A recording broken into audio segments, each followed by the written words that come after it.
You good? Hello. Oh, hi.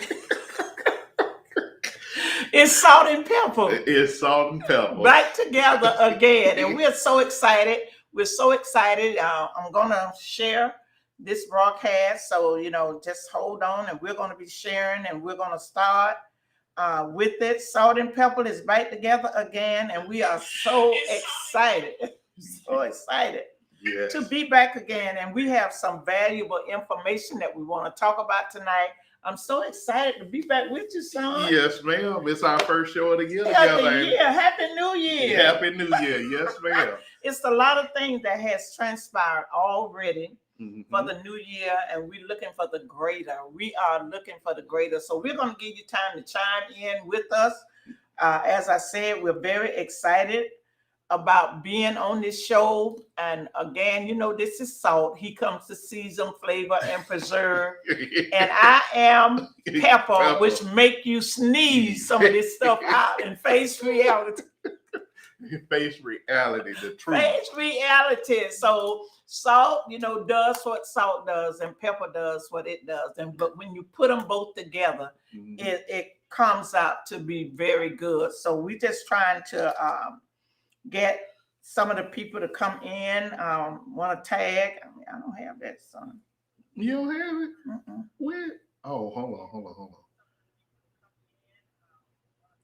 Oh, It's he right got. there. See, It's right there. he come to help preserve me. He don't Yes. want me out here looking like that. Yes. So I am so excited to be Mm. with you. I have missed this. I have really missed it. We are asking that you tag someone, share it with someone. I know it's a Yeah. private page, but if you can go up with those little three circle is, you can hit on that where you can get a copy of the link and just share it with someone. So we are Yes. so excited about the show tonight, and we're talking about relationship. Relationship and the table.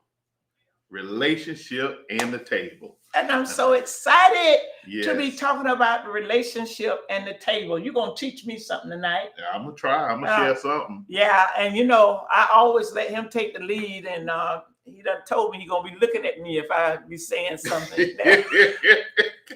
If y'all see me reach over there and push her leg, I'm just telling her, reel it back in, Mom. Come on now. So we're excited to come and share with you tonight what God is saying to us, and for the unbeliever as well as the believer, because Yes, even out of that knowledge and wisdom comes out of what we're going to talk about tonight. Yes. And with me moving forward in my life, I feel so good. You see me jumping like a little teenager. Yes, ma'am. I am jumping like a little teenager. I am so excited about the first month of the year and how God has redirected my life. Yes. Some things you think was for your bad, but God means everything for your good, because as I was saying on the way here, we were saying for the steps of a good man are ordered by the Lord. And he didn't stop there, because he said, for he delighted in Janet's way. So whatever is taking place, it's a bigger picture than you can ever think.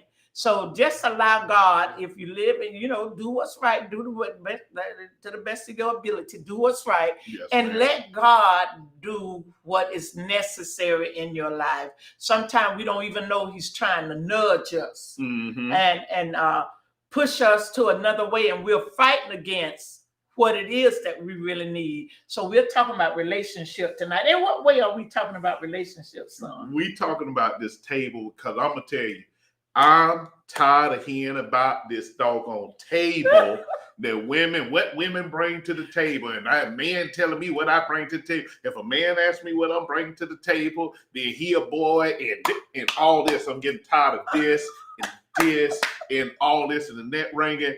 And so I want to come and bring a man's perspective. There is some truth, depending on what a man is asking you about what you bring to the table. There's some truth that you need to be paying attention to what he's asking.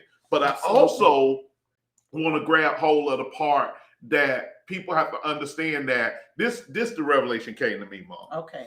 Now, my mom, my mama's mama, my grandma, your mama, your mama's Right, mama, right. your grandmama. Right. Nobody was asking them what they brought to the table. Absolutely not. Because, and I like this quote, what is understood doesn't need to be explained. That's good. So I think that if they was really, they didn't get asked because that man already know what that woman brought to the table. Yeah. And I think that today's woman is starting to ask that question because you got your education. Y'all go ahead. Don't cancel me. You can if you want to. You got your education, and that's good. You making more money. Sometimes making more than men. That's good. I'm okay with that. That's good. But that doesn't make you somehow better than him. Right. Just like when a man makes more money than a woman, it should make him feel like, well, she less than me and she my servant.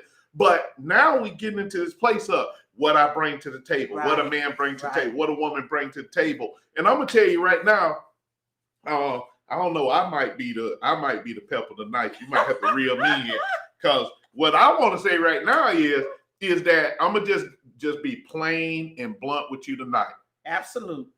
Your behind, your little curves, and every woman said, I want a man, but you taking a picture with your face looking over your shoulder at your butt. Yeah. Your curves ain't what he looking for you to bring to the table. My God, that's good. What's between your legs? It ain't what he wants you to bring to the table. Now, he gonna enjoy that. Yeah, most definitely. He gonna enjoy it. But that ain't what he asking you to bring to the table. He need more than that. There's plenty of that out there. So, you know, your money ain't even what he's asking to bring to the table. Because as a man, I want to be able to provide for my family.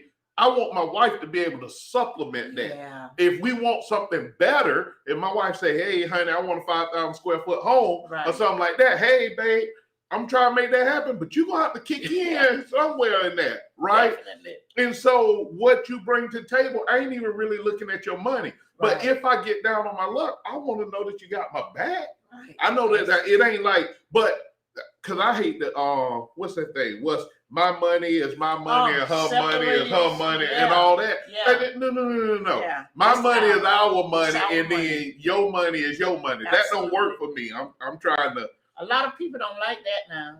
The women of today, they don't like that because they feel somebody has said to them, you know, girl, you better have your separate account. Mm-hmm. You know, that's good if we have discussed this. Mm-hmm. If we have discussed it and we had a plan for that. Exactly. I'm going to tell you, my auntie said that when they was raised, and I'm going to use the actual word so y'all don't take this no kind of way. My auntie said when they was raised, women was always taught to have a haul ass account. A what? A haul ass account. Now, I ain't trying to be no kind of way, y'all. But I hadn't heard of that. Yes, ma'am. Okay. They said you gotta have a haul ass account, and I was like, what, auntie? She said, you got to have a haul ass. I was like, auntie, really? And so that was the thing that people would say. I see Apostle Williams, Tonya Williams said, hello, Apostle Clary. Hello, hey there. And they saying it's good. So we're gonna get that, we're gonna get to this stuff. So women had that mindset. What I look for in my house, I say, and I had a post that I put out today that God just kind of blessed and dropped me in my spirit. When I was looking for a woman, I wanted a woman I can build with. Right. Now, I might have the wood, I might have the nails to build that table, I might have the glue, everything I need. She might want to contribute a chair. Am I gonna stop her from contributing a chair? No. Right. She might want to say, hey, honey, I'm gonna bring you some iced tea while you're out here putting it together. Right. She might have a saw. Right. But it ain't so much that I'm asking her to bring to it, because once the table is built, I'm gonna need help maintaining it. You're absolutely right. I'm gonna need help maintaining it. So let me tell you the number one thing that a man wants you to bring to the table. The number one thing. It is spelled P-E-A-C-E.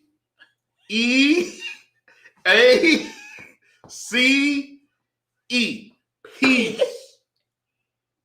Peace. I had to spell it quick. Mom. Somebody about to hold on. You just said y'all ain't want. No. I had to spell it quick. But a man wants peace. Absolutely. Peace. Absolutely. So that he can build a table. Yeah. Peace. So that he don't hit his hand with the hammer while he's driving the nail. Right. Peace. Yeah. So that when he cutting it, he don't be messing up on the cut because he need peace. Yeah. And sometimes it ain't that you're, as the woman is raising the hell, but you ain't keeping the hell from being raised. Yeah, absolutely. So now I need you to know when I'm working, I need you to almost be like the wall that Nehemiah was building to keep the distractions out so that I can work within peace. Absolutely. You know, and so, but women get down to this thing is it's a competition. I'm gonna ask you this, Mom, and y'all ladies on here, give me your answer is, why do women feel the need to compete with their men? That's a very good question. And especially in today's society, this is what's happening. It's like you said, in the older days, the women didn't feel that way. But now, because we're more educated, we're getting the education, we're bringing in what they call the bacon and all of these. And so they feel, they feel, and I mean they, because now I might have not could have talked this way about 2 years ago. And this is the truth. I may have not, but because of the humbling experience that I have went through in the last couple of years, because God will humble you. But we think because of education, because of status, we may be well educated, we may be well versed when it comes to these job status, and we continuously grow up, come up, sitting in different chairs, and we can wear a pair of red bottoms and we can wear designer dresses and suits and stuff like that, until we come to the place where we think that we got what's hanging between. Hanging now, I said. Hanging, Mom. Go ahead.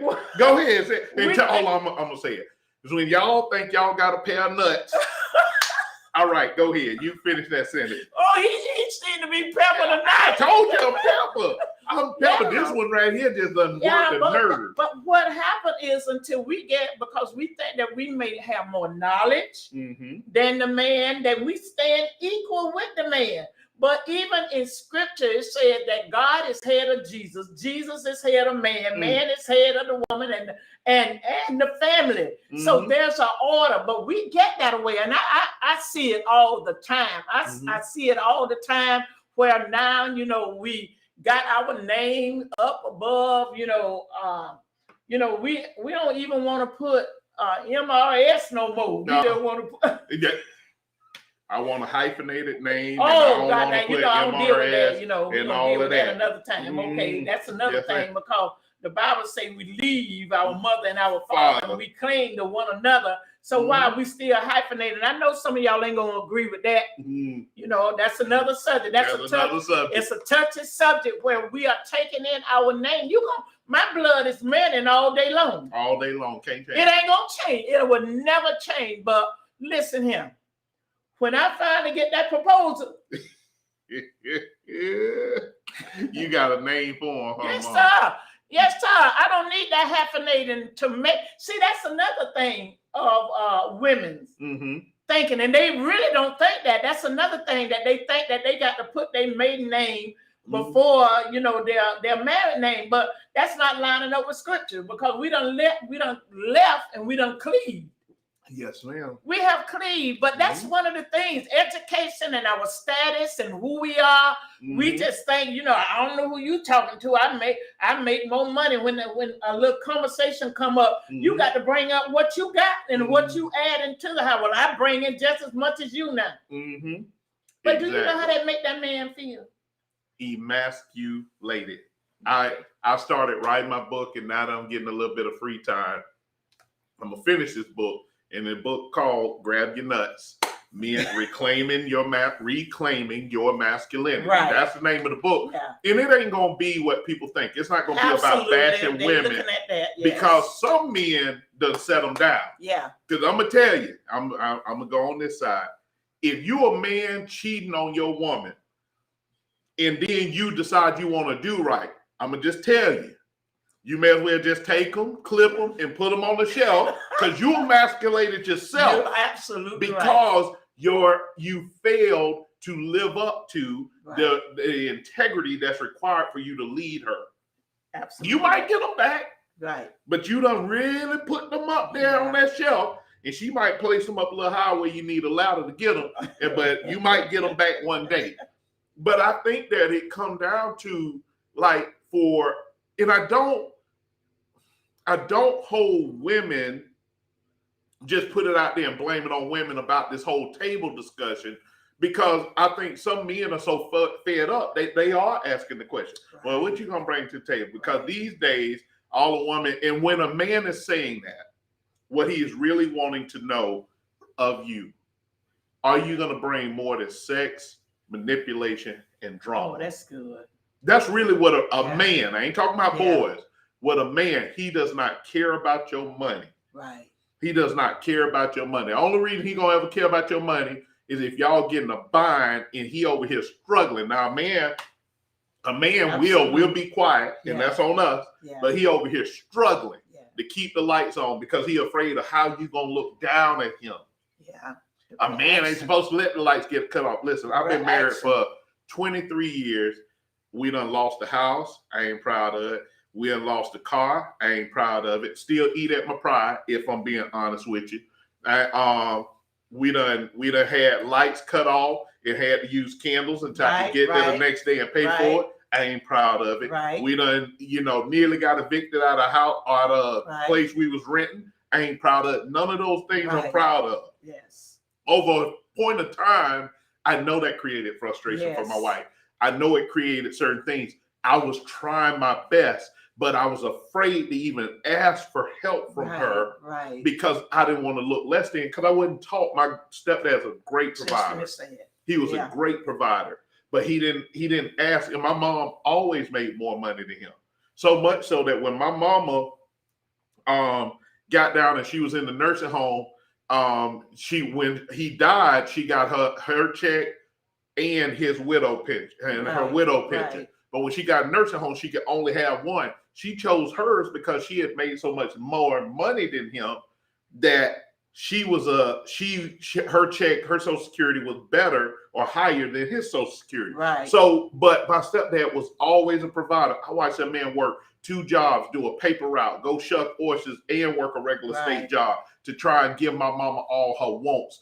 And over time, my mama said this ain't Damon putting it out there. My mama said that, she felt like that basically was killing him because she couldn't rein in her spending. She couldn't do certain stuff that she felt like would have took stress off of him. My mama shared some very powerful lessons with me after my stepfather passed away. And what I'm saying to women today is, if you don't learn how to bring peace, I'm not asking you to be his peace. I'm asking you to bring him peace. Bring peace, allow peace. If there's what's the scripture? It said, as much as it pertains to you, be at peace with all men. I'm going to say, as much as it pertains to you, be at peace with your spouse. As much as it pertains to you, be at peace with your husband. As much as it pertains to you, be at peace with your wife. You can't help if they got hell in them. Right. But if you don't, I ain't going to be the source. I ain't going to be the fuel. I'm not going to be, I'm not going to be the gasoline that's for them. Yes, ma'am. Wood. I'm not going to be that. And so that is so, when you look at the women of yesterday, and they would say that, the women now would say that they was gullible. They really would. That's what women would say now. But what the older women's and women's of the old days, they understood what it took to help build.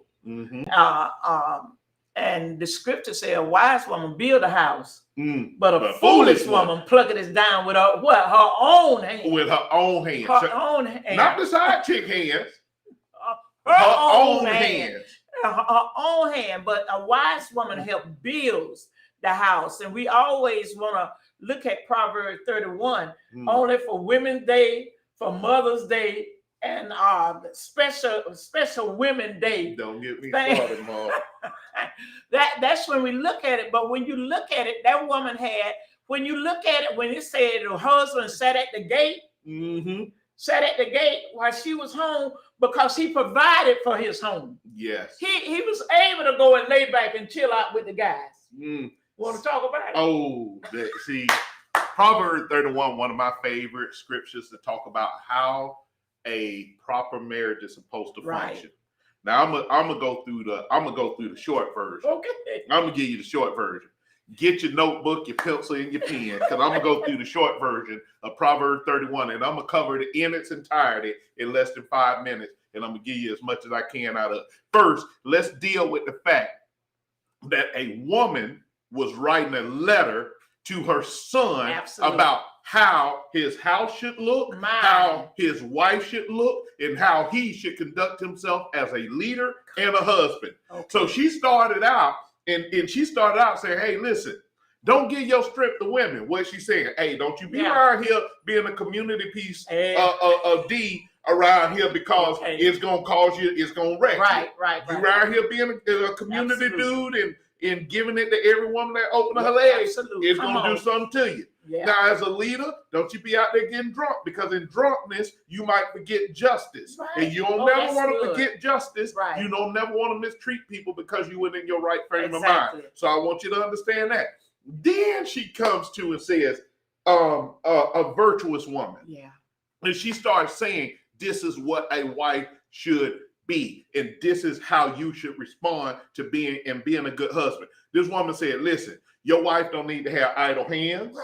If you got a woman that's got idle hands, and a lot of social media will tell you women that's got idle hands because you got too much time, but you got too much time to be scrolling on here, scrolling on here, scrolling on here.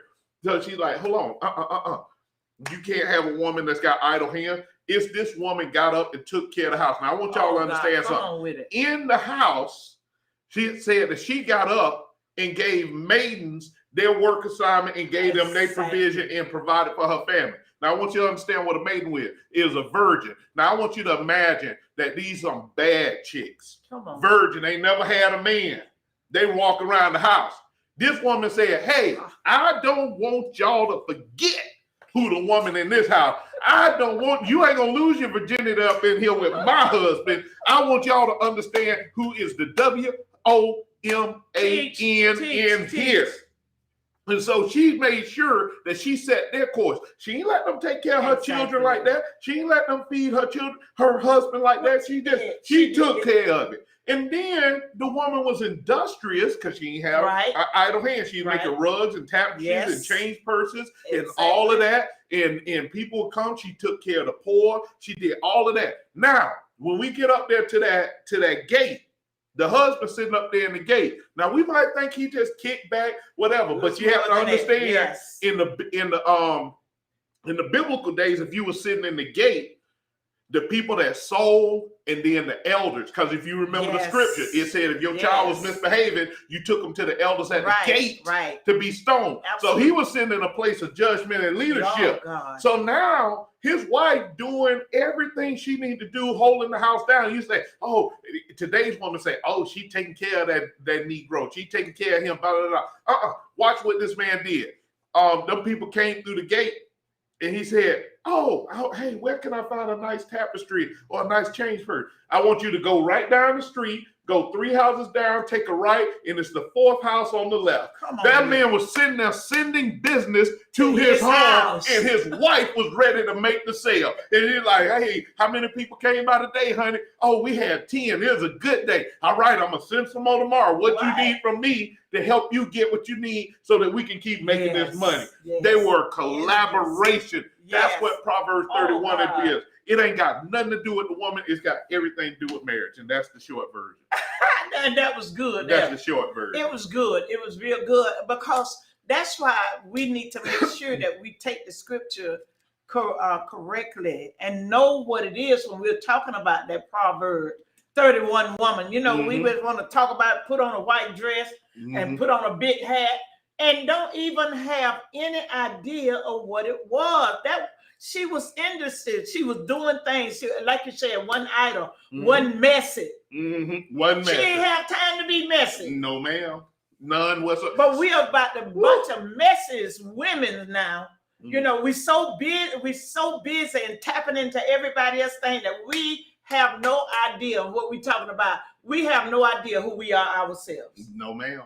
We have no idea who we are ourselves because we're tapping into everything else and into everything else. So take that Proverb 31 out of your vocabulary now, because now you got the short version. And then if you want the long version, we'll come back next time. We'll come back next time. You got to go and study Proverbs 31 and really get into that word.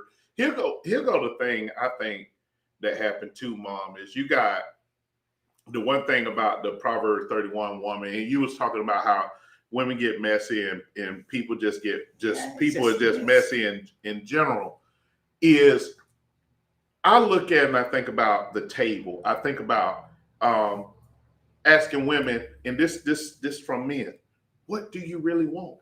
Right. Because everybody wants an Abraham until it's time to be Sarah. Everybody wants a Boaz until it's time to be Ruth, right? Everybody wants these women. Everybody want to be an Esther. They want a Xerxes until it's time to be Esther. You know what I'm saying? Everybody want a Martin Luther King until it's time to be Coretta. Do you know what that lady had to put up with? My granddaughter taught me some things that I didn't know about a month ago. Really? Oh. Listen, because you didn't research, you just knew it was Martin Luther King, but you didn't know the stuff that Coretta went through in the house. And what? I ain't telling women to put up with a man cheating on you, but Martin Luther King was out there knocking them down while he was out there binding them up while he was out there freeing them out. And he was doing what he was doing. Yes. And Coretta had to make a decision in saying this is bigger than us. Right. And I'm not telling you to let a man or a woman run around cheating on you. But what I'm saying is everybody, let's not take it to that extreme. Right. Everybody wants that successful spouse, that successful husband, until he's got to put in a whole bunch of hours when he got to be on the go all the time because he's trying to give you what you say you want. Right. I'm encouraging, if there's men listening, I'm going to encourage you to do this one thing for me. Stop giving women what they want and give them what they need. The woman that signs up for you giving her what she needs and not just what she wants, that's the woman you need. Oh, that would be me. Yeah. You watching? Stop giving women what they want. Give them what they need. And absolutely. I would tell women the same thing. Give a man what he needs. Yeah. Not just what he wants. And then that don't mean you can't get some of your wants. Right. That don't mean you can't get some of your wants. Because I believe if you allow him to give you what you need, and he see that you're appreciative, that's just like Jesus. Yes, ma'am. It's just like Jesus. He see how appreciative you are for what it is that he's giving. He said, I will supply your needs according to the riches and glory. Not your wants, but guess what? Once he see that you are appreciative to the needs, it's nothing that man won't give you. Nothing. I tell Tamika and she be telling me, no, that ain't how it's gonna go. But I say when we become millionaires, when we become millionaires, I'm perfectly happy with the house we got. Right. I'll renovate it. But if she's like, we need a different house, I say, honey, this is why I don't need another house. I know that we would have to move because if you got $1 million and people know where you live, you're gonna need, it's humans. Yes. You're gonna have to move. Yes. But I told her I don't need a bigger house even if I move because I don't plan on being there much. Right. If I'm a multimillionaire, I plan on being around the globe, teaching, working fully in my purpose, always on the go, or being on the go, and I'm gonna have a house that's just gonna be full of dust. And she like, well, I can see that or whatever. But if that's what you want, right, and you appreciate that we provided for your needs, like you said, then if that's what you want a house to sit there and collect dust, that's what we'll do. But I'm gonna be gone. You're gonna be gone with me, hopefully, but I'm gonna be gone. I'll be on the road talking about healthy relationships. Yes. I'm gonna be dragging my mama around the nation with me and talking about this nonsense right here. Yeah. Yes, ma'am. And I heard you say all the things that you went through, Mm-hmm. how you lost this and how you lost that. And during the last 16 years, 16 years of my life of losing things and, losing things, but it made me appreciate. I've become more appreciative because sometimes you don't understand why God you keep going around circles. Like I was here last year. I was in this place last year. It's because God is trying to teach us a lesson that when we become multimillionaires. Yes, ma'am. When? That's very, but when? Because I know that all this time that I put in and all this time I've been dedicated and I've been faithful, I've been faithful and I've been faithful and I'm faithful unto God. So I'm going to be faithful unto my man. See, and you can't do that if you're not faithful unto God. No. First of all, you got to be faithful unto God. And there's no problem about being faithful. I don't know how I'm going over him, but that's what I'm saying. Go ahead. About being faithful unto man. And then we don't have to compete with your man because what we want to do is help build them up. One of the things I say, a woman that go back, the Bible's a foolish woman plucking it down with her own hand. Yeah. And because we think that we're in the same place as a man, we just go off and we begin to just do our own thing. We don't consult. We just go do it. Well, and then here we go back again. That's my money. My money. And then get mad now. I'm going to tell you, I've talked to too many husbands that and I would tell people, come to an agreement, like you said earlier, Mom, about how you're going to manage your money. Right. Come to an agreement. But I've seen too many times, I was raised where, hey, you're supposed to have joint accounts and everything going to one account. I've learned over the years, it don't have to be that way. However, I've had too many men go through this one thing, just relatively good dudes. They had accounts together. Then the woman, whatever reason, feeling herself, said, I want to split our accounts. And he like, you sure? I want to split our accounts. Cool. Split the accounts. Then some mess around and he keep getting better jobs, more money, whatever is happening. And he started getting more money. And then like, ooh, we should put our accounts back together. Now. And then he like, not now. Not. Yeah. Well, I don't understand. Remember, you asked for this. Right. You asked for this. So I'm going to continue to honor what you asked for. Right. And now, no, I think we should do this. We should put our money together. You asked for this. So I'm going to keep taking care of what I'm responsible for taking care of. Right. And that don't mean, hey, when we go on vacation, I got it. When we do this, whatever. But I'm not doing that. Yeah. And I've had this conversation with so many different men. You see it a time or two, you're like, but when you start seeing it a lot, it's like, oh, okay. And they're coming from their heart because it's coming from their heart. And that's one of the things in a relationship, we got to learn how to be more listeners than talkers. Yes, ma'am. Yes, ma'am. I'm gonna give y'all some game. Well, it ain't game. I'm gonna give y'all some truth for free. God gave me this one day, and I asked some men first before I posted. I think I posted it out there. And I said, which would you forgive first? If your wife shed your blood or your wife shed your tears? I say, which would you forgive first? In almost every matter of fact, I don't think I had a single man out of 10 who all of them said, I would forgive my wife for shedding my blood. Wow. She got mad with me, did something. It wasn't that big a deal, but she cut me or she shot me and I survived it. I would forgive her that than for shedding my tears, because if she caused me to shed tears, it ain't a handful of things that can make me cry, for a woman to make me cry. But if I shed those tears, it is almost unforgivable because she has wounded me at my heart. My flesh can heal. It's a whole lot more work to heal my heart. Oh, that's good. If you make that man shed tears, he might still be in the marriage, but it's gonna take a minute before he'll let you my access his heart again. gosh, that's good right there. That- Selah. Selah. I ain't Selah. seeing. Is anybody saying anything? Because I ain't seeing. The last thing I seen was Shanta, my niece. I don't know. I'm thinking because they are more independent.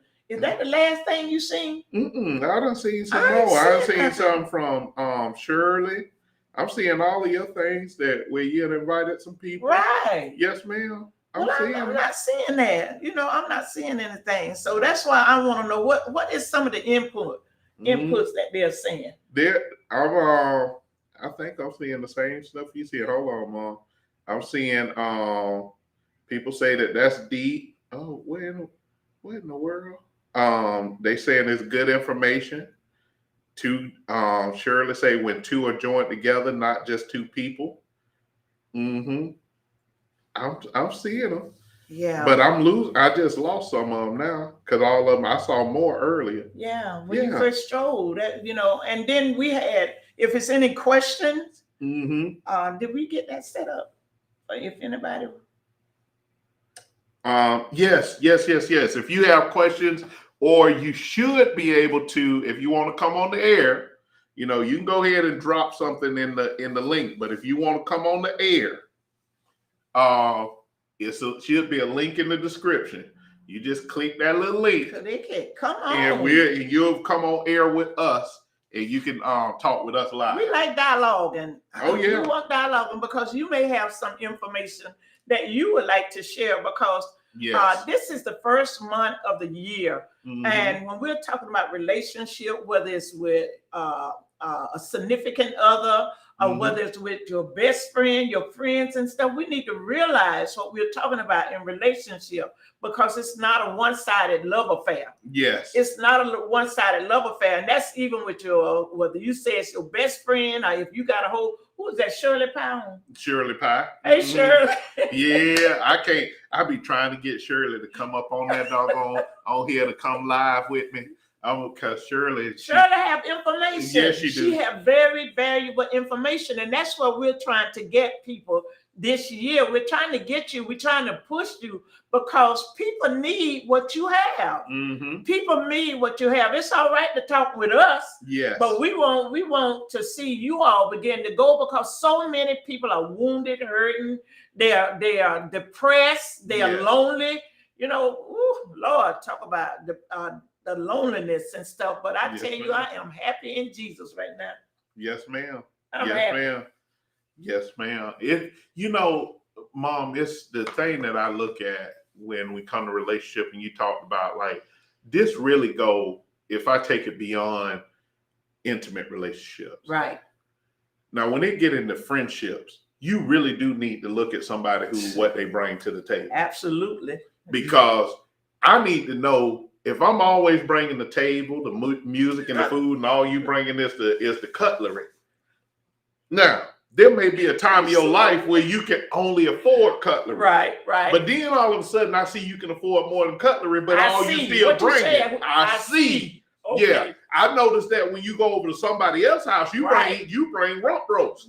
But over here, you want to just bring the plates, the styrofoam, and you don't even get the cut ones. Exactly. You get the cheap plates. You want to give me the cheap plates and all of that, then, hey, what do you bring to the table? Right. That applies more in those friendships of like, I expect you to bring something to the table. Bring what you can. Right. Now, where I grew up, I had friends. I got a question here. I'm gonna get back. Okay. I'm gonna get to it. Okay. When I have friends that when I be like, they're like, hey man, Black, let's go on so. I'm like, man, boy, my pocket's tapped. They say, I didn't ask you if you had money. Right.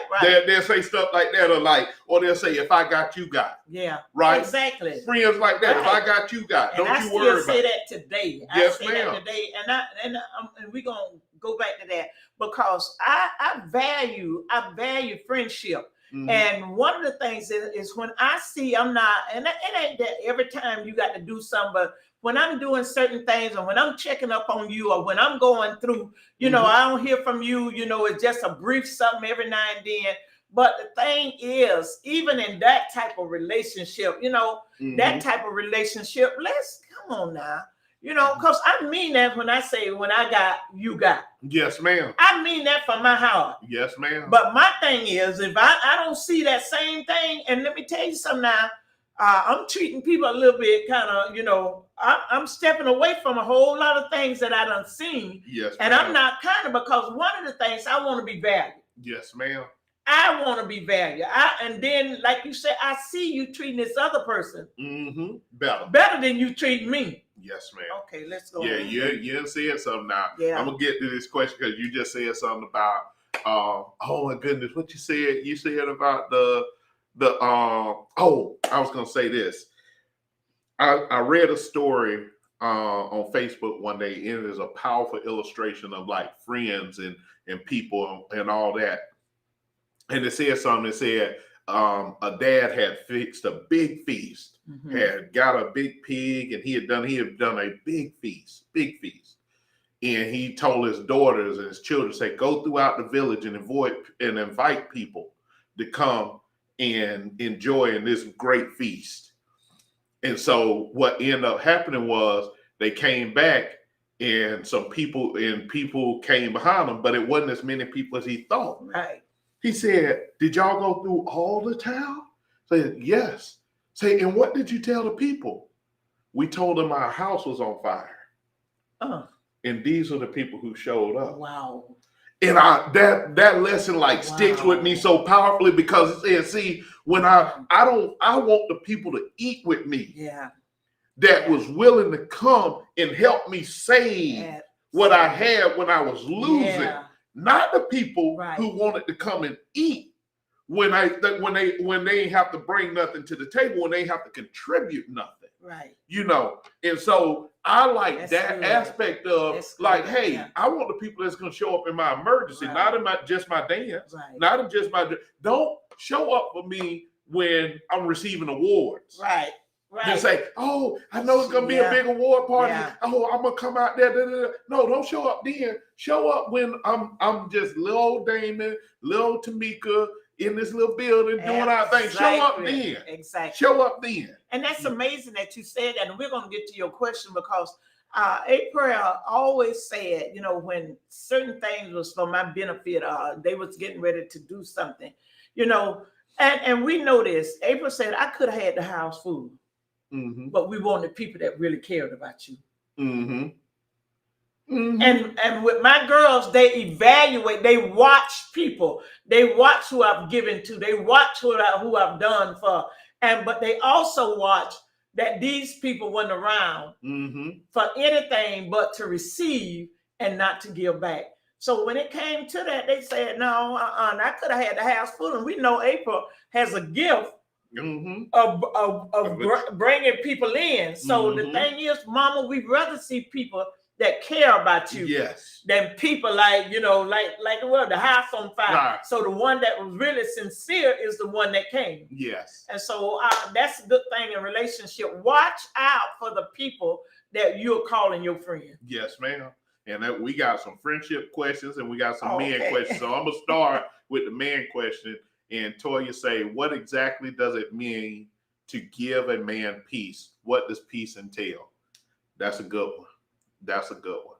So when I look at what peace entails, I'm gonna tell you from a man's point of view. In my conversation I've had with men. Right. And I think women get the word, they heard like, don't be a nag for so long, that I think they confuse what's nagging, what's versus what's accountability, versus what's encouragement. What a man needs from a peace perspective is he needs a place that is his, right? In his home. He needs a place where he's okay and can be safe in who he is without being judged by his wife. Right. Oh, I ain't saying zero accountability. I'm not saying, oh, he lazy, he don't do this, that, and the other, and different things. And because we as men have some stepping up to do as well, I get it. But when it comes to being peace, sometimes you just hit it a minute ago, Mom, sometimes be a listening ear. Yeah. He doesn't Right. need your critique all the time, because I can guarantee you, for a man, I ain't talking about boys, for a man, by the time you beat him up, he already done beat himself up 20 times worse. So when you bring it on to beat him up or to jump on him or pounce on him, he feeling even lower now. Right. And this is why the side chick is able to come in, because she is his biggest cheerleader. Yes. She see when he down, she done studied your man, she done learned him, and she know when he down, she know when he up, all of those things. And I'm not telling you to compete with the side woman. You should never compete with another woman for your man. But what I am saying is study and understand where that man is. Another thing that brings him peace is to make your request known. Stop making him guess. God dog it. You don't read no minds. I had to went back to salt. Y'all finna get me. Y'all finna get me back up there. That one touch your just say what you want. Listen, the God. I always say this to me, because probably sitting at the house and she watching laughing. The God of all of the universe. I can ask people, I say, does God know everything? Yes, he does. Is God everywhere at one time? Yes, he is. Is God all powerful? Yes, he is. Then if the God of all the universe, where his word says, make thy request known. Yes. Even though he says, I know what you need before you ever ask. He still say you got to ask for it. But your husband, that's good. Your boyfriend, supposed to know, just read your mind. See, if you was paying attention, yes, we supposed to study something, but some stuff we didn't know, because the last time your pinky toe was curled and you had your hair flipped to the left side, and that meant this, and I had got that. I'm tired of getting it wrong. Right. I'm tired of getting it wrong. That's good. And also, stop changing the bar. Stop changing the goalposts. Yeah. Me and my wife was having this. She gonna kill me when I get home. We were having this discussion, and it was like Mother's Day or something. She like, I want a new ring. Okay, we're gonna get you a new ring, babe. We just got this one ring. You're gonna get you a new ring. But and I found the perfect one. This the one I like. And I said, honey, you gonna want another one next year. No, I ain't. It's like a Mother's Day of last year. No, I ain't. I ain't gonna want no. I said, honey, won't we wait until our 25th anniversary? We had 23. Wait till no. Okay. Boy, she gonna kill me. I'm sleeping. Don't you mention my son. I will stay right up here. So she said all of that. And she got the ring, nice ring. And she like, ooh, honey, I found another one that's on sale. Like a few months later, I forget where we got it. I was like, honey, you said that. No, I'm for real this time. I joke. I use that just as an illustration of don't keep moving the bar. That disturbs our peace, because I can't plan for it. I can't be on the right page with it. It's just disturbs a certain level of peace within us as men. So it's like, hey, you got to get to a place where where there's some things of level predictable, because we as men are creatures of habit. And you keep moving stuff, it throws us off. Us off. That's good. I like chocolate. I'm just saying. If you're on here. Just like chocolate. Yeah, the ring. Yes. So that's just some of what gives a man peace. Right. Me and my wife had a discussion. We was talking one time, because I have a studio out at our house in the back now.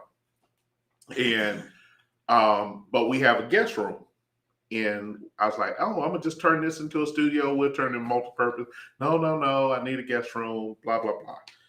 Okay, honey, we have guests 2-3 times a year. We can get a pull-out couch, something. No. So I compromised. I'm gonna buy this studio. Okay, brought the studio, whatever. Now we turning the house, that room, into a multi-purpose room now.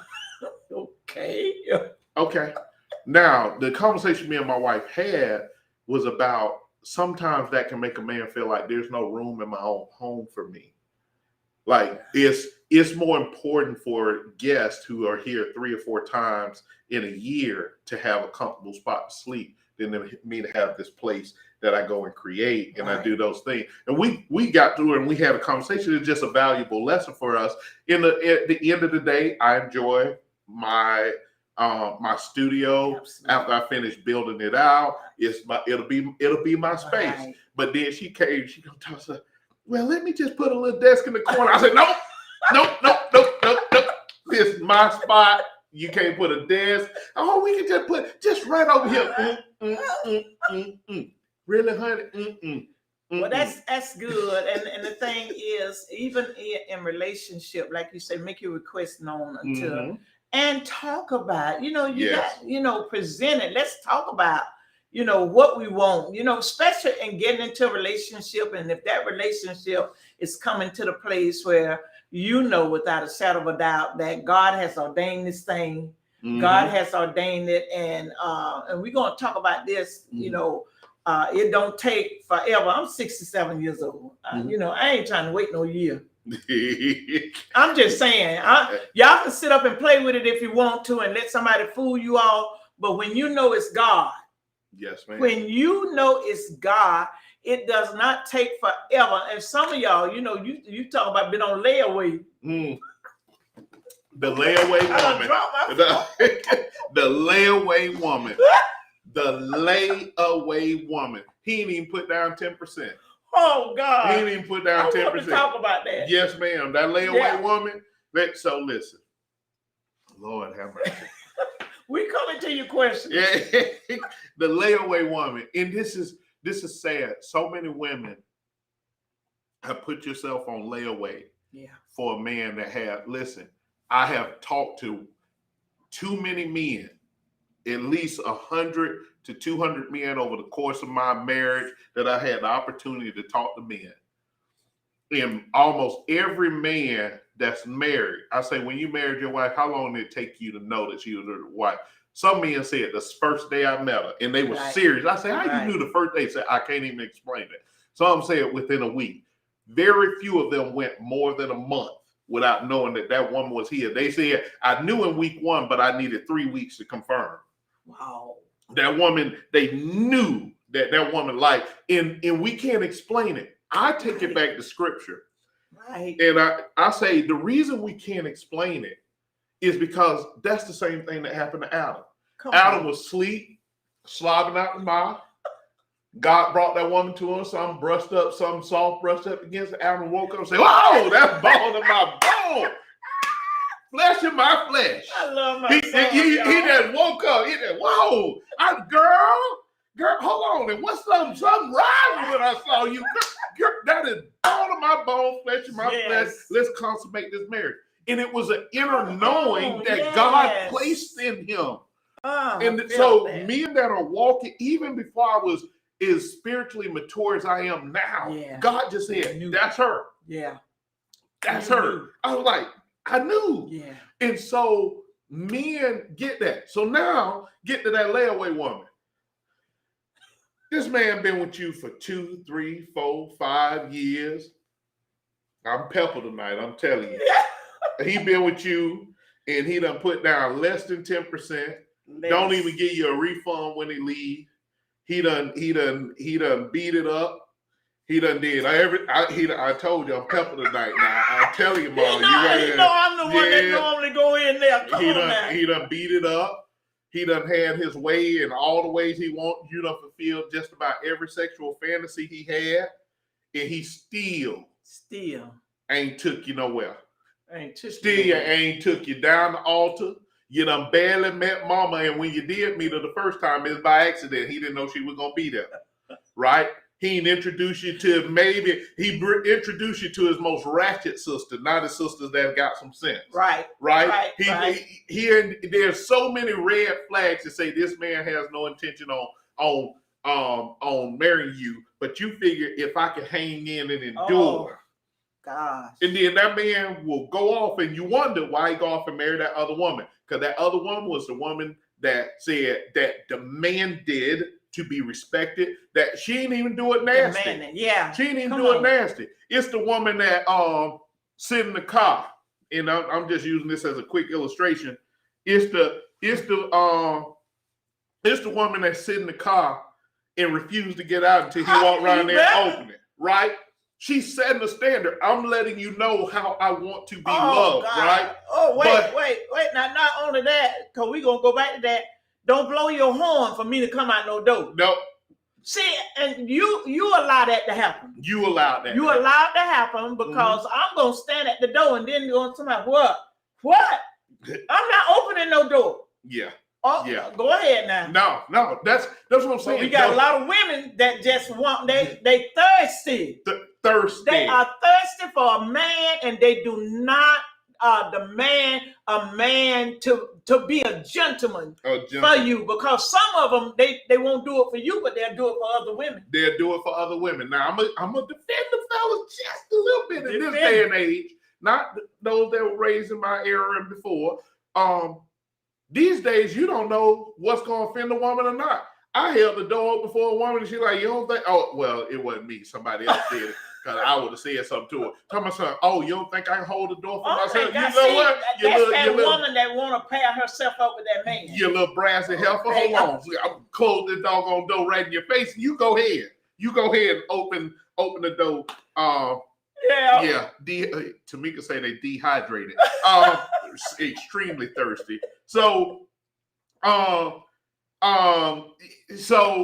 you sit here and this woman you're putting yourself on layaway because you're not setting boundaries. Right. There has to be boundaries and expectations of how you want to be treated. Now you need to level some of those things, but there are certain things that's okay. Listen, here go one of them expectations. Now I'm probably gonna rub some people wrong. Y'all go out to dinner. Who asked who to go out to dinner? If he asked you out to dinner, he should pay for it. Hey, honey, I want to take you out to dinner. Right. But if you say, take me to dinner, hey, it's sometimes me and Tamika go out and Tamika say, I get the tip. And that's good. It's good. She's like, I take care of the tip. You take that. Listen, we went to Chicago one time and we got to go to, I forget the name of the steakhouse. It's a old, very well-known steakhouse. It wasn't Morton's. I can't remember it. Tamika probably dropped it in there. But, dinner for the both of us was like $250, $280 total. Right. I ain't even reached for my card. My wife like, I'm treating you. She know I love a good steak. She's like, I'm treating you, babe. And she took care of the bill. Now, when we went to New York before, and she had never been to Del Frisco's, I took her to Del Frisco. That was another $200-some-odd. And I'm like, no, I'm taking you to Del Frisco's, because I knew the first time her going to a high-end steakhouse like that, she's gonna look at them prices like, I ain't gonna pay. But we treat and we take care of each other, and that's okay. Complimenting. However, Gibson's. I knew she was gonna drop it in there. Gibson was a steakhouse. So from a perspective of setting boundaries and expectations, sometimes what gives peace, going back to Toya's question, he want to know you got his back. Right. Absolutely. Do you let people talk about him? Sure. Family talk about him and you don't defend him. Hold on. Y'all don't even come to my house. You were just talking about my husband. Don't even come over here, right? No. Don't even come. But the layaway woman has zero, and I feel for her because there's something that's got to be broken. Right. That says I have zero boundaries or my threshold is so long. Is he breathing?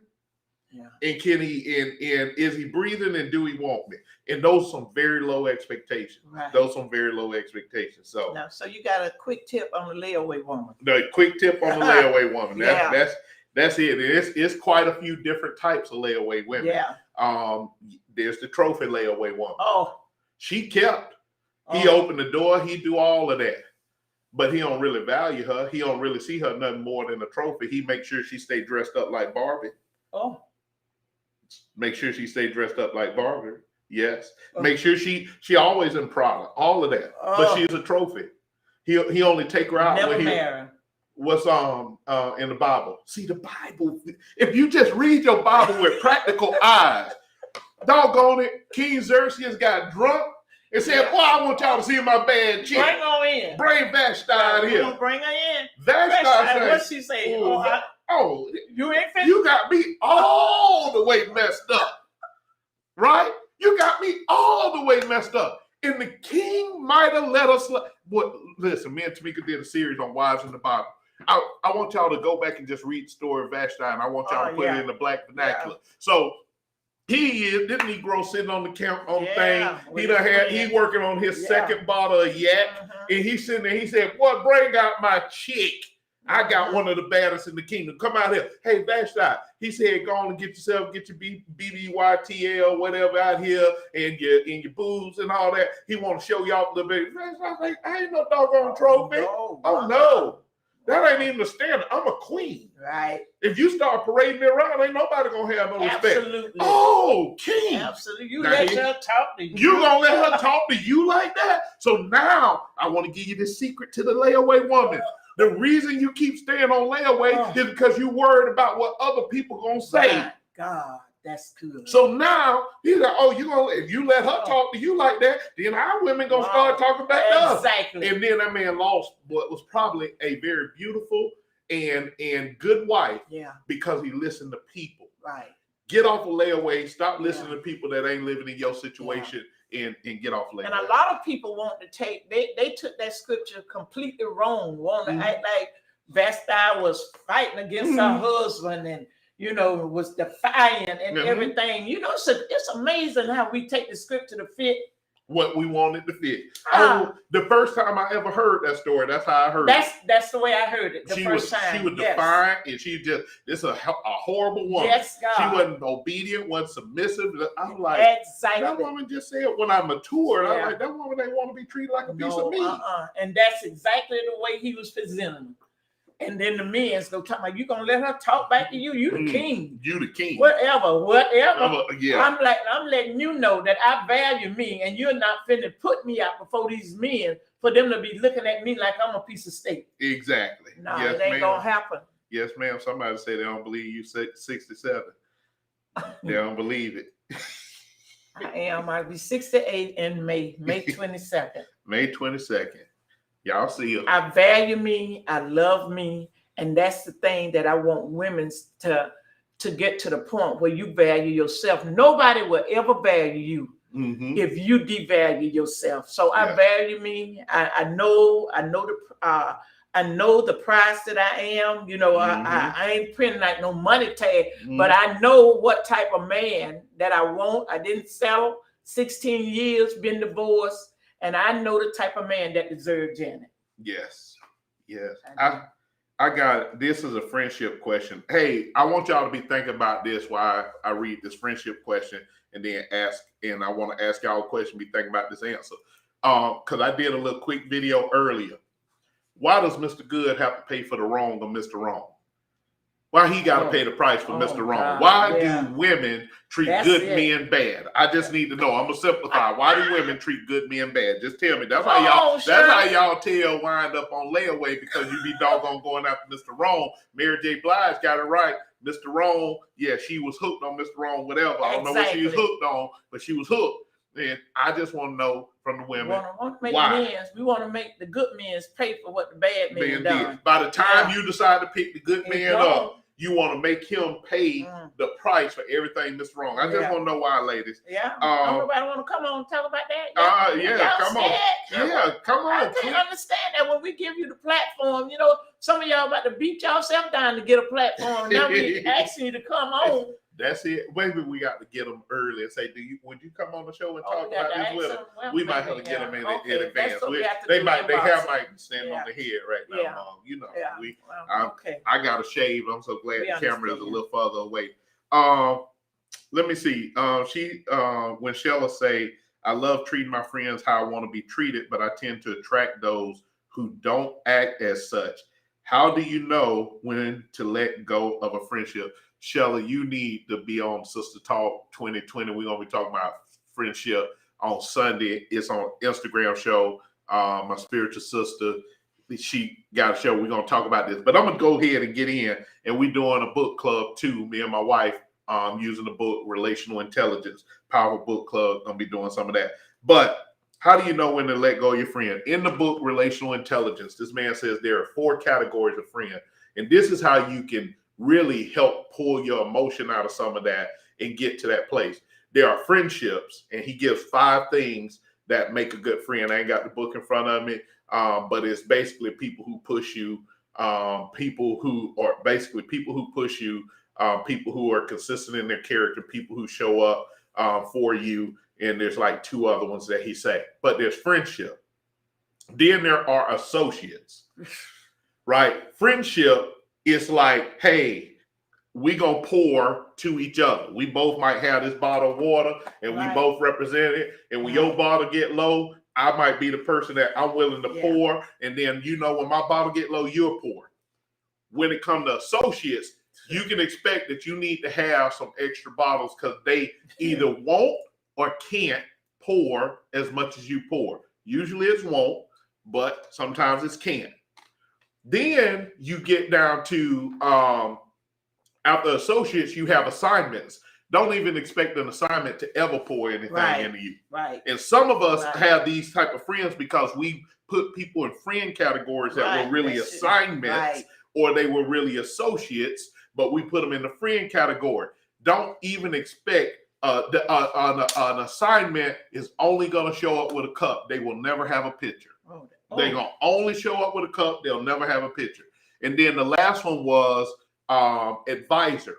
That's when you are the assignment. Right. So you ain't gonna be trying to make no friendship with them. You are the assignment, and you gonna only have a cup. And they know that they are there to pour into you. So those are those four categories. So when you want to look at how to let a friendship go, is go and look at that person that you think about letting go and see which category they fit in, and then adjust accordingly. Because if they're an assignment and you have them in a friendship, you're going to be frustrated, a little upset. But then once you recognize their assignment, you say, hey, God, I recognize this person really is an assignment and I've been treating them like a friend. What do I need to do? Right. What is my assignment with this person?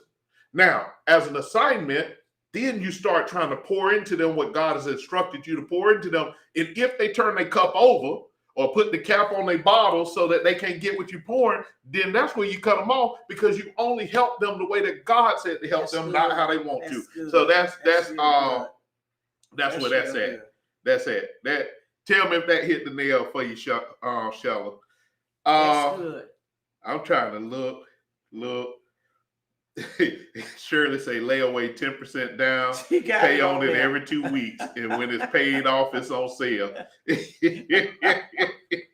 That's Shirley. Shirley won't come on here with us. We're gonna get her. We're gonna get her. Next time we come on, Shirley, or we planning one, we're gonna reach out to you. You're gonna have to get on this screen with us.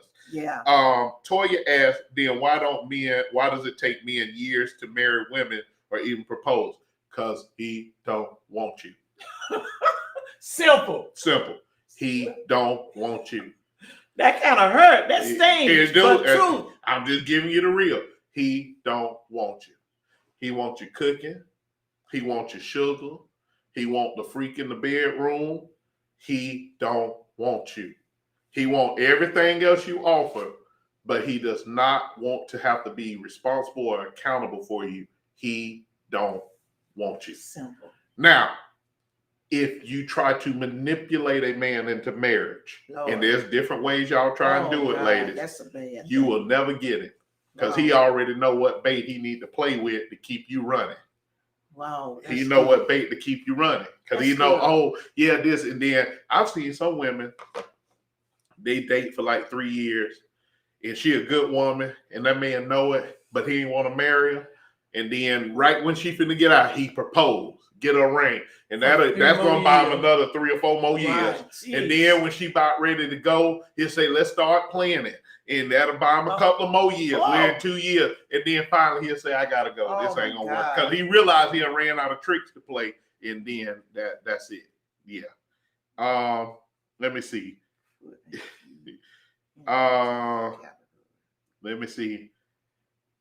Let me see. What y'all got some more questions for us? Because we're gonna wrap it up in a minute. Y'all got some more. I was gonna say that when I saw Shirley's comment, I pay, no problem. We have each other's back for sure. One day we was out at a restaurant, and I think that this is when you kind of learn and find out that you really have a man. We was at a restaurant, my money was looking funny, whatever. You know, hey, I didn't have this in my budget. And so we was there and it's getting close to time to pay. And my wife being respectful and wanting to give me the opportunity, she was like, hey, here go the card. We're going to slide it because it was a big group, a party. I was like, no, honey, you can pay. You can pay. Right. And she's like, you sure? I was like, yeah. Because I done seen me and that would have wanted that or they'd have got the card before. You can pay. Like, I was like, I could be sitting in front of Bishop T.D. Jakes and you can go ahead and pay. Right. And she like, okay. And so we talked about it. But I appreciated her asking. I appreciated that because she didn't want to seem like she was showing me up. But here's what told her. I say, here's why I'm comfortable with that. Right. Here's what I understand. There's a part of you not even being able to do that if I ain't doing my part. Exactly. So if somebody look and say, I can't believe he let Tamika pay. Listen, Tamika might not be able to do that if I ain't doing what I'm supposed to do. If the mortgage ain't paid and all that, she might not be able to do that. And here go the flip side where I have to give her credit. When I pay, I might not be able to do that if it ain't for Tamika having my back. When I got a work late project, I got to travel out of town to make the money or whatever, I might not be able. So it's a community thing. There was a time now that would have meant something to me, and it's like pride. Yeah, that pride don't even bother me no more. Hey, you put the card up there, and I wish someone would. Man, you gonna let your one? Absolutely. Yeah. And that's when you become one. Yes. See, and this is what's so significant in this is when you know that you all have become one. Mm-hmm. I won't have to even wait for you to think. It's just instantaneously that I can do this because we're one. Mm-hmm. And I can slide that card and say, hey, I got it, or whatever. But when that oneness, I cannot do it. I can't do it. And I guess that's what has taken me so long and to finally get to the place where I was open and ready. I really was open and ready. Mm-hmm. You know, I done came to you a couple of times like, oh, I think he the one. Mm-hmm. I think when you got there, when you got at peace with yourself, you're like, you know what? I'm there now. I'm there now. I am there. A woman at peace is so attractive to a man. One of the first things that attracted me to my wife, I can frame it as peace now. I wouldn't have framed it that way, but she just stood out. But at the end of the day, she was a person at peace. Right. Absolutely. And when she was at peace, that attracted me. Yeah. Yeah. Because my life was chaotic and it's then. Not about how...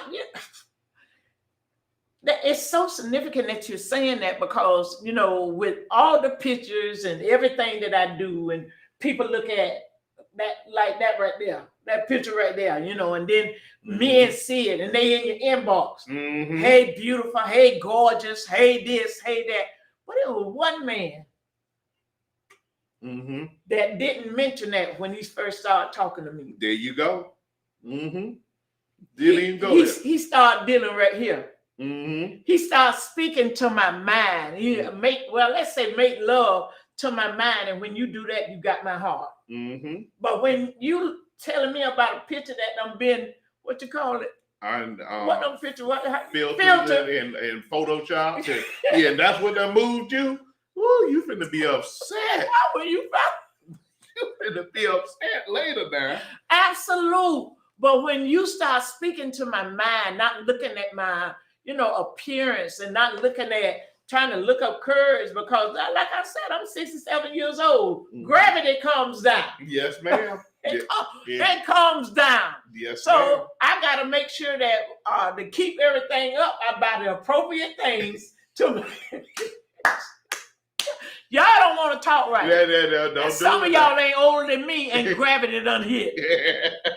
So but the thing is, I know how to keep myself. Mm-hmm. So when he came and didn't even do all of that, but golly, and one time he met Louise.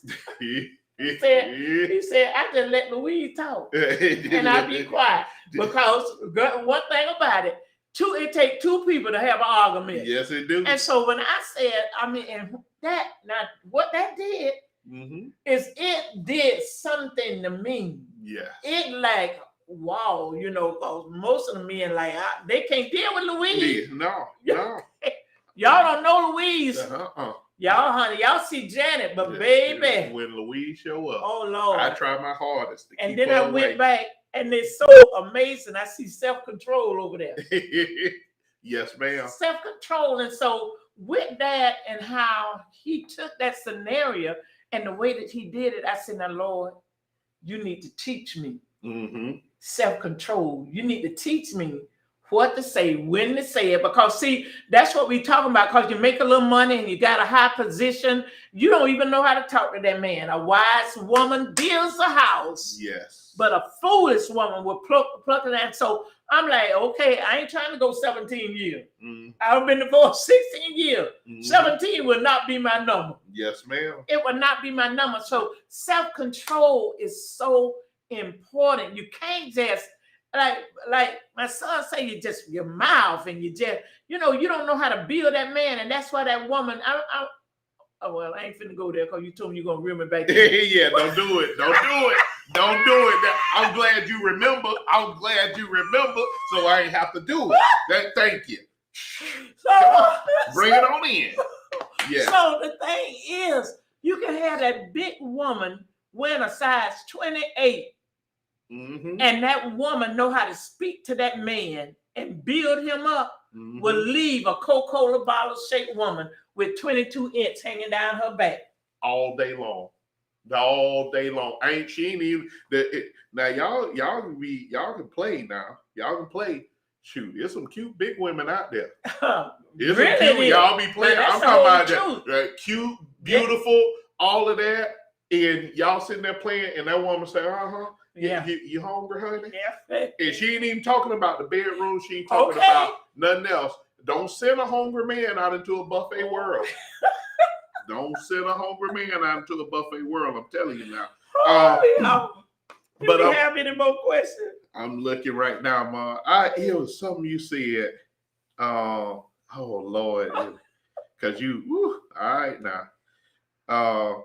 I'm just saying, honey. Let me tell you something. I learned how to shut my mouth. I'm learning how to shut my mouth. And if I can't build him up, if I can't learn, I call you 3 times. You ain't answer the phone. Yep, that right there.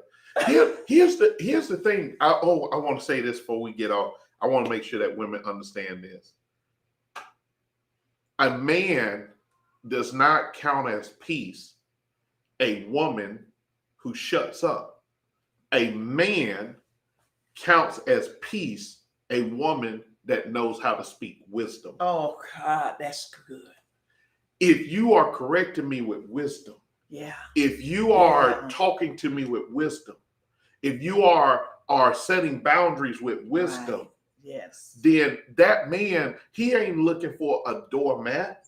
He's looking for somebody he can build with.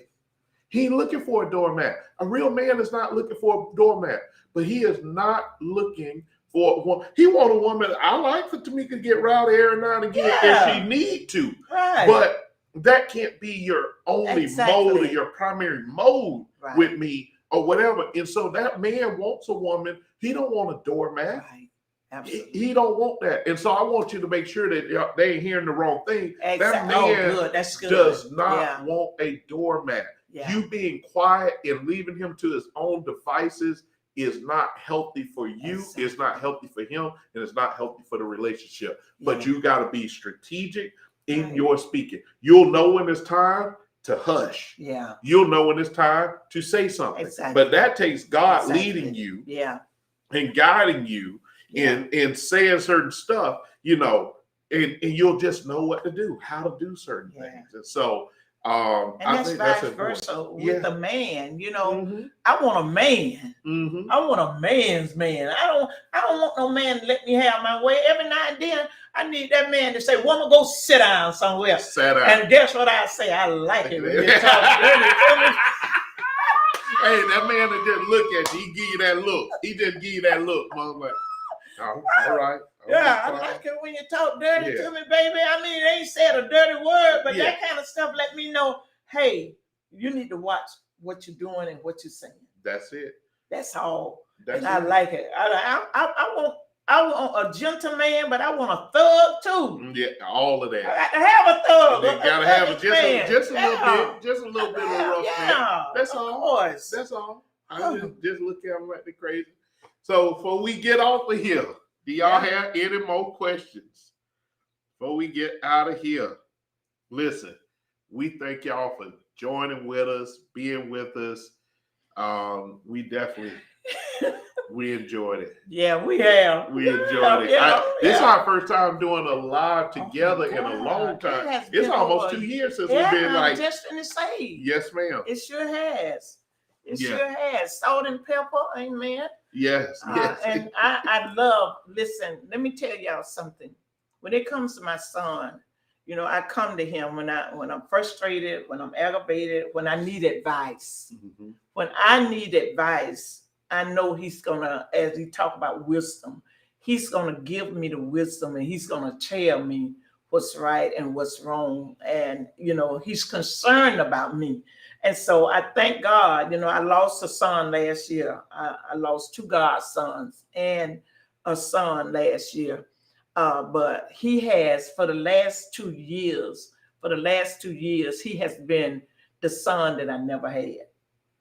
The son that I never had. So the man that decides to want to take, he got 3 people he got to meet. 3 men. 3 men. He got to come through it, and he ain't got no problem. Yeah. He don't have a problem with coming. See, that's when a man don't want you, and he's trying to avoid commitment. Yes. But he has no problem. So I am so happy. I can't wait. I am. Y'all tell I'm happy. Yes, I can't wait. I'm looking forward. I started to speak in tongue. I felt the Holy Ghost. I can't wait to meet him. I ain't gonna call no names. I can't wait to meet him. Yes. So we're looking into that. That's why I've been preparing with healthy relationship, because one of the things I want it to be healthy, wholesome. Yes. I want it to be wholesome. And I know everything, you know, takes time. And as you're learning, even in a male and female relationship, even with women's in your life or men's in your life, you know, you got to have somebody that you can kick it with, sit down at the table and begin to talk. And you get wisdom out of that, where when we leave, we are better than when we came together. And I'm better tonight. Yes. I'm better, because a lot of things you said was for me as well, even though we're hosting the show together. But I want to know from a man. See, you get these messy women. Man, I ain't got nothing for messy women. Now you hear me? I ain't got nothing for messy women, women that ain't never been married. You sitting up taking advice from a woman that ain't never been married. Never. She can't tell you. I don't care. Listen, and I don't care what anybody think. Somebody that has not been married cannot tell you about marriage life. They can only see from the outside in. Only here. But if you have not been married, shut your mouth until somebody asks you to marry you and you go into it. Because when you get into it, it's going to be a different thing. If you got a woman that constantly can tell you, I want you to understand something, because this one don't swing both ways. Because the Bible says, husbands, dwell with your wife according to knowledge. Exactly. It don't say nowhere, wives, dwell with your husbands according to knowledge. To me, and I could be still saying.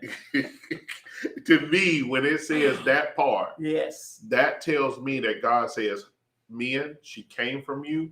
I expect you to know a little bit more about her than she knows about you. But that doesn't get her off the hook. Right. That don't get her off the hook. But I think that there's an expectation that God has as us as a set of leadership. Yeah. You need to know something about her. So what I would tell women or look at it, if you find a woman that is able to always give you insight to men, there's a couple of things you need to know. She with a bunch of men, or she got a pair of nuts. And I don't mean that in the transgender type way. I'm talking about she has emasculated enough men. Right. Oh my that God. She thinks that she can think like. I think one of the craziest things, and y'all loved it, one of the crazy worst books that women could ever read was the book by Steve Harvey, Act Like a Lady and Think Like a Man. Oh. You cannot think like a man, and it is detrimental for you to try and think like a man. It is equally detrimental for a man to try and think like a woman. It is just not what it is. Yeah. But I'm gonna let that go. That's why it didn't work on the show. There it is. Absolutely. I mean, when you look at the show, look at the movie, it didn't work. No, it didn't. At the end of the day, it did not work. Because women are not designed to think like men, and men are not designed to think like women. But when we come together, our matching of thinking in our own lane creates something special. Yeah. Creates something special. Absolutely. So, woo! And I love it. Yes. I love it. We love you. We thank you all for joining us and sticking with us through the show. Yes. Because I have learned something. And even from your input, you know, y'all have made me laugh. Yes. With some of these input, who that say I bite. Yeah. I love it. And with healthy relationship, we talk about everything from sex to real estate, because when you look at the scripture, it's everything is in there. Everything is like, which one is it? Prego or ragu spaghetti sauce? It's in there. It's in there. It's in there. So don't think anything is. The Bible says there's nothing new under the sun. Nothing. It's just that it was another dispensation than where we are now. It has happened already. And when you go back and you see all the perversion that was taking place in the Old Testament, there was a lot of perversion. Yes, it was. You can look at Eli's sons. Yes, ma'am. Them things were perverted boys. Yes, ma'am. In the temple. And then we had temple whores. Yes. So, you know, ain't nothing new with these women in the church screwing the pastor and doing all. Mom, we ain't got enough show left. Don't get me started now. We ain't got no show left. We talk about temple whores. Yes. Okay, I'm done. I'm done. Hey, thank y'all for joining us. Me and mom, and I was Pepper tonight. She let me be Pepper. I did. I'm so proud of myself. Yeah, and I was cutting the food. You went in. I'll be back to my normal self next time y'all see me, and we'll have Shirley on here. And listen, y'all just listen. Talk to a friend, invite somebody. When you see healthy relationships coming on, whether I'm on there or not, this woman right here has years of wisdom, and I enjoy how openly, although I wasn't letting her do that tonight, talk about just how she went through her damage phase to her healing phase. And I think there's a lot of women, as much as we talk about people being married, there's some divorced people. If you're married, you need to hear a divorce story. Yeah. Because you need to understand divorce don't always fix what you think. That's right. But also you'll hear some of that where people stick in there way too long and they get damaged way too bad to ever get back to where they need to be. You need to hear some divorce stories if you're married. But if you're divorced, you need to know that there are some opportunities, there are some chances for you to get there again. I mean, so thank y'all for joining us. Make sure you always looking at healthy relationships. If you are not a part of the healthy relationships group, reach out to my mom, Janet L. Clary, on Facebook. Janet L. Clary.